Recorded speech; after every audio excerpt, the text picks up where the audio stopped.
a great lead performance for a rather shallow commercial.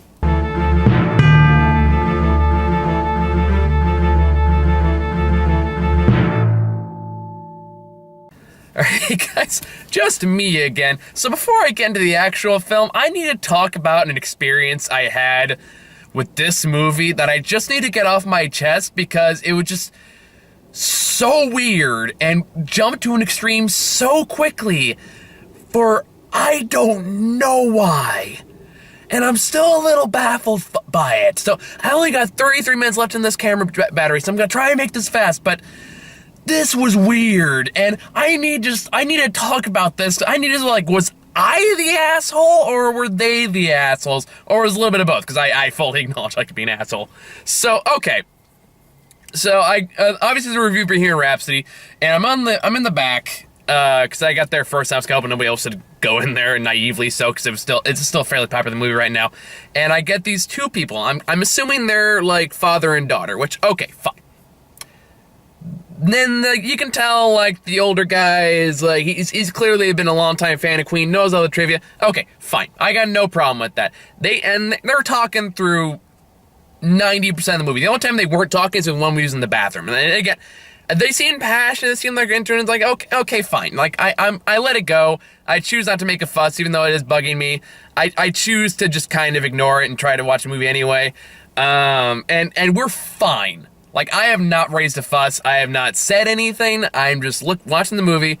And then we get to the end sequence, which is the Live Aid concert. I don't think I'm really giving anything away. And of course, it's a music biopic. Of course, it ends with the concert.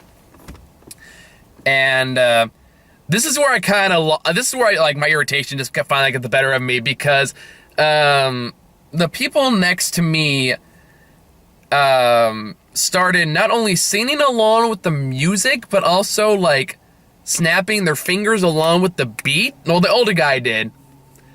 And so I just kind of was like, hey, can you cut it off? Like, knock it off. And they say, oh, okay, sorry, no big deal.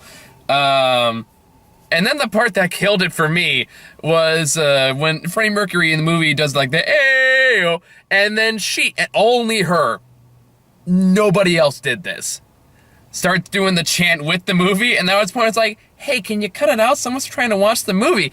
And that's when things got out of hand really fast, because she's like, well, it's Queen. I'm like, yeah, but you're in a movie theater. It's a movie theater etiquette. We're not here to listen. I didn't say this part. I got cut off before I said this part. And I was like, it's a movie theater. You know, you should be quiet in a movie theater. People trying to watch a movie. And then the older gentleman next to me loses his mind. And I mean, if we were in a small contained place, he might have tried to fight me. In fact, if I went the same exit at the same time he did, he might have actually thrown a punch. Because he just blows up on me. Not like a crowd, like, hey, what the hell are you doing? Like, just starts yelling, goes, hey, take a chill pill, relax. Like, he just fucking explodes on me.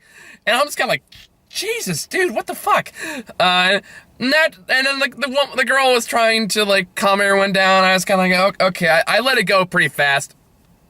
The guy did not, and he doesn't say anything, but I can see from the corner of my eye, I can just see him doing this. Like, this guy is fucking fuming at me for asking him to be quiet in a movie theater, which to me is kind of baffling. Because, again, you're not in a concert, you're in a movie theater, and I respect the passion, but if you're gonna be that guy, wait till the movie comes out. You know, don't do it in a movie theater.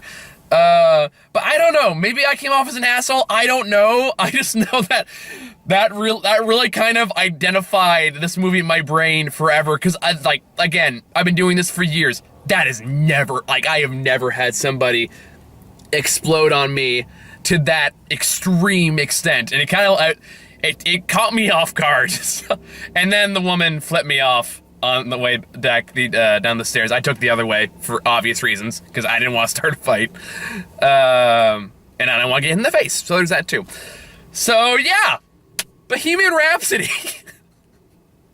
What a way to start.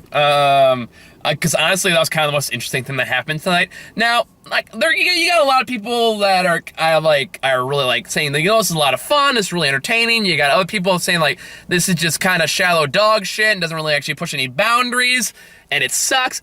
This is actually a case where, like, I know you kind of wait for me to rant and rave how much I hate this movie. I'm kind of in the middle. Actually, on this one, like, there are parts I liked, and the parts I found really annoying, and it's definitely got a lot of writing problems, but it's got a great lead performance.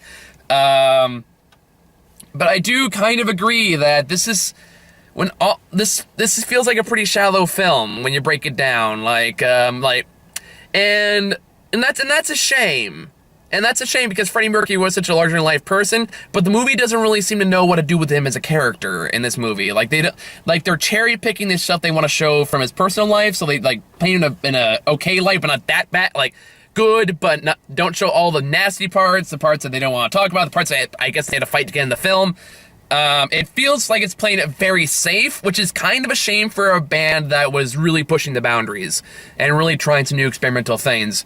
But that being said, if you're just here listening to Queen music, you're gonna get what you paid for, and you're gonna have a good time, and there's definitely some great set pieces, and again, you get some great acting across the board. All the acting here is really good, but at the same time, it also does feel I don't want to say it's cynical, but it definitely feels like it's kind of commercial for reselling the CD again, like reselling the album again, and you can't, especially in like the first half of the film. The first half of the film really does like play up the concert elements, all the songs and all that stuff, and they're great songs, don't get me wrong, but it definitely feels like it's focusing more on that than the actual people that were involved in it. Outside of Freddie Mercury, you don't really know anything about anyone in this film, like his and granted, I don't know enough about Queen and like their biography to say how accurate this is. I'm just going off what the movie has told me, what the movie's telling me. Like, he has this girlfriend who becomes his first wife, Mary, and you don't know a single thing about Mary beyond that she was in a relationship with Freddie Mercury. That's the extent of what you know about her, from beginning to end. That doesn't change. And that also goes for the majority of the band members outside of Freddie Mercury. They have a lot of lines, they have a lot of scenes, so like they're in a good chunk of the film, but outside of the fact that they play instruments and are in the band Queen, you don't really know a lot about them. At one point you learn like one of them has like a wife and kids, but you don't meet the wife, you don't meet the kids. And granted, I'm not saying I need like a detailed life story for every single person in the movie, but something to kind of hold on to, because otherwise there's not really a whole reason to get invested in everyone else in the movie outside of Freddie Mercury. And I feel like you're supposed to. It feels like you're kind of supposed to feel like, yes, he really portrayed this band, and like he really did like the traditional musician route where he kind of loses himself to drugs and alcohol, which I guess I know the real Freddie Mercury did.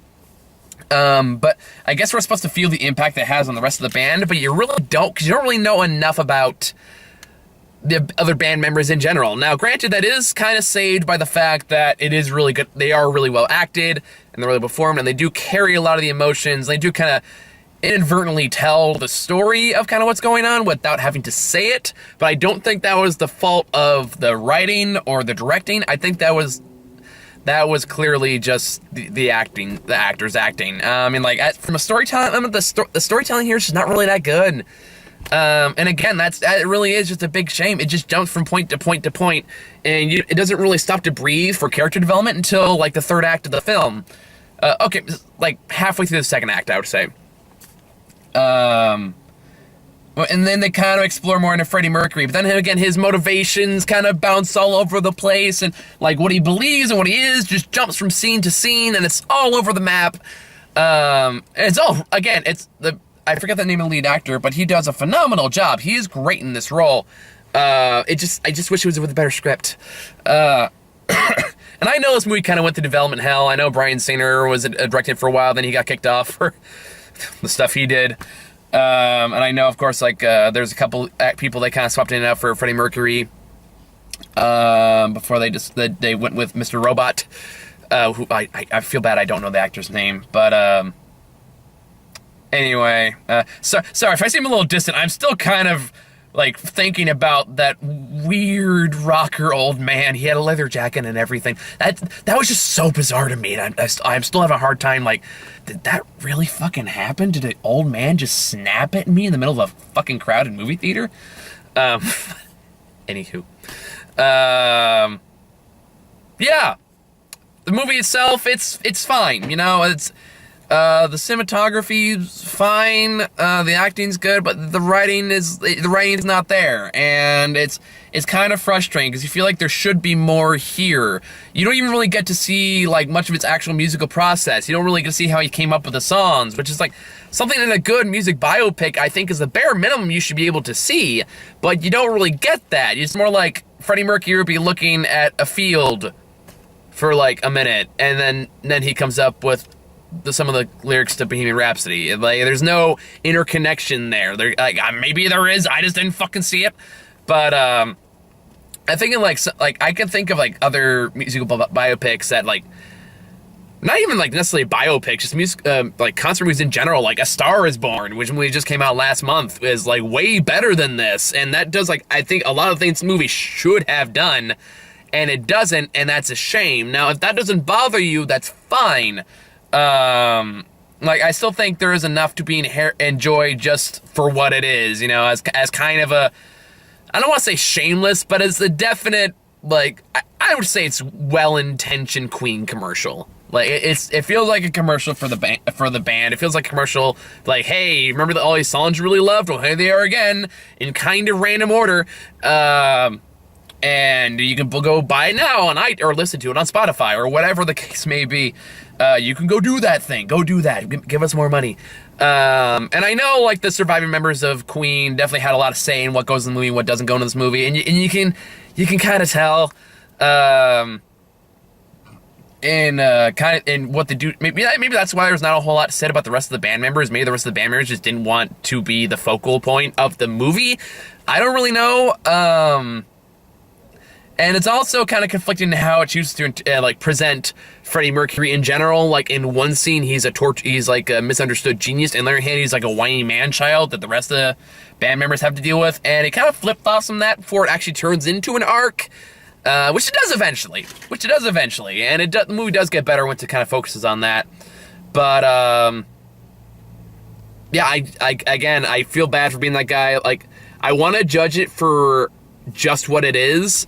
But I feel like just on those merits, I don't think it's good enough for Queen. And I think Queen deserves better than this. And again, I'm not saying it's awful. I'm not even going to say it's bad. It just wasn't what it should be. And it's wildly forgettable as a musical biopic. Like, I'd go watch A Star Is Born. Or, like, Amadeus would be another example I could think of that, like, this movie could have been in the same vein as that, as portraying your main character as brilliant but flawed and having that consistent narrative throughout, like A Star Is Born and Amadeus did. This movie does not do that. It flops around quite a bit and doesn't really seem to know what it wants to be or what it wants to say about the main character.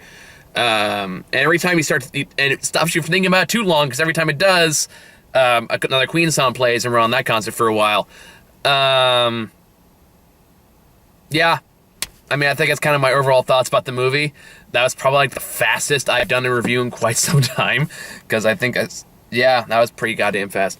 So, I don't, like, the most I could think of talk about is, like, there's a weird villain element in this, and again, I don't know how much that reflects real life or not, but, they're just bizarre choices and narrative elements that kind of go nowhere or are completely forgotten about for a good chunk of the film. Like, early on, they kind of play up this family relationship thing between Freddie Mercury and his father and his mother, which we also kind of know is bullshit, because in the end credits they show a picture of him with his family perfectly fine in a recording studio back before he grew the mustache. So I don't know how much this actually happened. But yeah, and then they play that up for the first act, and then they completely drop it for the like 2/3 of the remaining film, and then they do, like, bring it back up in the very, very end of the film. And then there's a villain element in this guy named Paul, who we never really clear why he does anything he's actually doing. He just kind of does it. because like first he thinks it's Omi, he wants to seduce Freddie Mercury because he knows he's gay, but he turns him down. But that almost never really brought up again, so I don't know why that's an emphasis point in there. And then there's like the press, the what do you call them?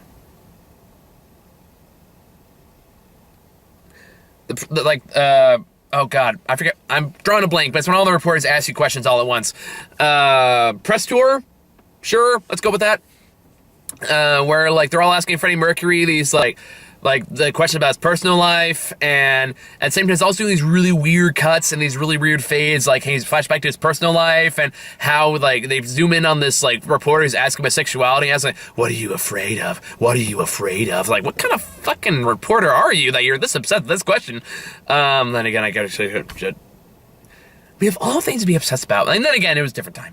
But still, the way it was shot was just really bizarre. And yeah, a lot of the narrative choices were just really bizarre, on top of not really actually showing anything new or interesting. It's playing it too safe. And I think that's a massive waste of potential. And yeah, I think that's all I got. So, Bohemian Rhapsody, I don't usually do numbers, but if I had to give us one, I would say 5 out of 10. If you take an HK guess, not bad, not great, just forgettable, which I think is the biggest disappointment for a Freddie Mercury film or a Queen film. Even though it's clearly just about Freddie Mercury. Could have used more supporting characters. Could have used more clear narrative. Could have used just more interesting detail about how his mind worked, about how he created his songs. That's like why you watch these fucking biopics. That outside just the music, you watch it because you want to know how these creators' mind work. You want to understand who they are and how they were thinking, why they were brilliant and also really flawed. And that, like, those are the most interesting aspects of music biopics. And I kind of just half-ass it is not good. So yeah. I think that's all I got. So you got a story and a very short review, so lucky you today. Yeah, so that's all I got for this. So, yeah. That's it for this week, guys. I'm glad I was actually able to keep up with schedule for once this week, because next week's going to be a bit chaotic. Next week is like The Grinch, the girl with the girl in the spider's web, and one other film I'm forgetting that also came out today, and it's going to bug me until I look it up, so I'm just going to look it up now. And come on, Rotten Tomatoes, don't fail me now. Burr, burr, burr, burr. That's not what I meant, and you knew it. You know that's not what I meant. Overlord. Overlord, which I actually do really want to see, because that sounds like a lot of fun based on what I've heard. So look forward to that next week, guys. I know they're also doing a screen of Mask the Phantasm as a fandom event, so I'm going to try to do that too. So it's going to be a busy week next week. So in the meantime, thank you guys so much for watching, and I'll see you all later. Bye-bye.